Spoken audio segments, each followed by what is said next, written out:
খবরদার কেউ ভিডিওটি উপরে ধাক্কা দিবেন না, দেখবেন আপনার কপাল খুলে যাবে। আজকে পড়া লাগবে না, শুধু আপনি শুনবেন, কারণ আমি সই শুদ্ধ করে সূরা ইখলাস 3 বার পাঠ করব, আর আপনি শুনলেই আপনার আমল নামে 1 খতম কোরআনের সওয়াব উঠে যাবে।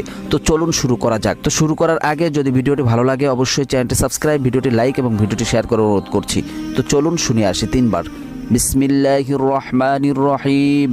قل هو الله أحد الله الصمد لم يلد ولم يولد ولم يكن له كفوا أحد بسم الله الرحمن الرحيم قل هو الله أحد الله الصمد لم يلد ولم يولد ولم يكن له كفوا أحد بسم الله الرحمن الرحيم قل هو الله أحد الله الصمد لم يلد ولم يولد ولم يكن له কুফুয়ান আহাদ।